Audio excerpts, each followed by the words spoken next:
Hi friends. ஒருத்தர் மேலே ஒரு பொய்யான புகார் மூலமாக ஒரு எஃப்ஐஆர் பதிவு பண்ணியிருந்தேன். அந்த எஃப்ஐஆரை வந்து குவாஷ் பண்ணுற அதிகாரம் வந்து ஹைகோர்ட்டுக்கு இருக்குது. ஈவன் அதை சார்ஜ் ஷீட் ஃபைல் பண்ணியிருந்தாலும், அதாவது குற்றப்பத்திரிகை தாக்கல் செய்திருந்தாலும் அந்த எஃப்ஐஆர் வந்து குவாஷ் பண்ணுற அதிகாரம் வந்து ஹைகோர்ட்டுக்கு இருக்குது. இந்த குவாஷ் எப்படி பண்ணுறதுனா, செக்ஷன் 482 ஆஃப் சிஆர்பிசி குற்றவியல் நடைமுறை சட்டம் செக்ஷன் 482 கீழே வந்து வழக்கு தாக்கல் செய்யணும். இதில் வந்து எப்படின்னா, நீதிமன்றத்திற்கு வந்து உங்கள் மேலே உள்ளது வந்து பொய்யான வழக்கு அப்படின்னு சொல்லி நீங்கள் வந்து அதை ப்ரூவ் பண்ணணும். நீங்கள் ப்ரூவ் பண்ணுறது வந்து நீதிமன்றத்துக்கு வந்து சாட்டிஸ்ஃபைடாக இருந்துச்சுன்னா கண்டிப்பாக உங்கள் மேலே உள்ளது எஃப்ஐஆரை வந்து உங்களுக்கு அகேன்ஸ்டாக உள்ள எஃப்ஐஆரை வந்து அவங்க வந்து குவாஷ் பண்ணுவாங்க, அதாவது கேன்சல் பண்ணுவாங்க. ஸோ அப்படி இருக்கும் பட்சத்தில் நீங்கள் அதாவது காம்ப்ரமைஸ் பண்ணணும் அப்படின்னு நினச்சிங்கன்னா, அதாவது கம்ப்ளைண்ட்டும் அக்யூஸ்ட், அதாவது அக்யூஸ்டுங்கிறவங்க வந்து பெட்டிஷனர், இவங்க காம்ப்ரமைஸ் பண்ணணும்னு நினச்சாங்கன்னா செக்ஷன் 482 ஆஃப் சிஆர்பிசி படி பெட்டிஷன் ஃபைல் பண்ணணும். அந்த காம்ப்ரமைஸ் வந்து அதாவது நீதிமன்றத்துக்கு வந்து சாட்டிஸ்ஃபைடாக இருந்துச்சுன்னா கண்டிப்பாக வந்து அந்த எஃப்ஐஆர் வந்து குவாஷ் பண்ணுவாங்க.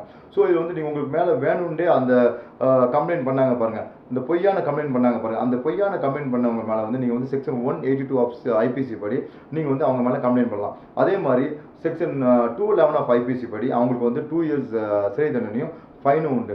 அதே போல் பார்த்தீங்கன்னா, உங்கள் பொய்யான புகார்னு தெரிஞ்சும் அது உங்கள் மேலே வந்து கம்ப்ளைண்ட் பண்ணவங்க, அதாவது அந்த புகாரை வந்து பதிவு பண்ணாங்க பாருங்கள், அந்த போலீஸ் ஆஃபீஸருக்கு வந்து செக்ஷன் 167 ஆஃப் ஐபிசி படி நீங்கள் அவங்க மேலே கம்ப்ளைண்ட் பண்ணலாம். அதே மாதிரி அதாவது லஞ்சம் வாங்கிட்டு அந்த பொய்யான கம்ப்ளைண்ட்டை வந்து பதிவு பண்ணியிருந்தால் அவங்க மேலே செக்ஷன் 219 ஆஃப் ஐபிசி படி நீங்கள் வந்து கம்ப்ளைண்ட் பண்ணலாம்.